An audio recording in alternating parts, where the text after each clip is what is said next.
नमस्कार दर्शक बंधु। आज हूँ 19/4/2023 मंगलवार। आज सन्ध्या किसी गुरुत्वपूर्ण खबर आसी चलतु से गुरुत्वपूर्ण खबर पर नजर पकाइबा। तो वर्तमान जहाँ सूचना मिली सृष्टि हो आउ एक घूर्णिबलय कालीठू राज्य में प्रबल वर्षा संभावना। सूचना अनुसार कालीठू राज्य में प्रबल वर्षा संभावना। आसंता काली उत्तर पश्चिम बंगोपसागर सृष्टि होगा आउ एक घूर्णिबलय पर यही लघुचाप रूप नहीं पारे। यार प्रभाव में कालीठू वर्षा लगी रहिबो। आसंता 22 तारिख जाए राज्य में विस्तृत वर्षा हम। उपकूल और पश्चिम ओडिशा रे प्रबल वर्षा हम। किछि स्थान रे प्रबलरू अति प्रबल वर्षा नहीं पाणीपाग विभाग पूर्वानुमान करिछि।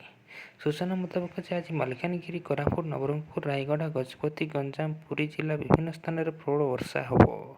सेहीभଳି 19 तारिख दिन मालकानगिरी, कोरापुट, नवरंगपुर, नुआपड़ा, कलाहांडी, कंधमाल, गंजाम, नयागढ़, पुरी, खोर्धा, जगतसिंहपुर और कटक आदि जिले में प्रबल वर्षा संभावना रही।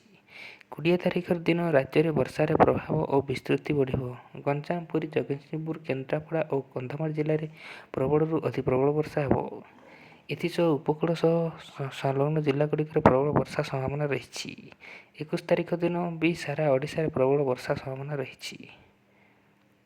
तेबे जून और जुलाई 14 तारिख जाए राज्य में होइथिबा नियंटिया वर्षार स्थिति यही वर्षा जो किछि मात्रा भरण हो सारी।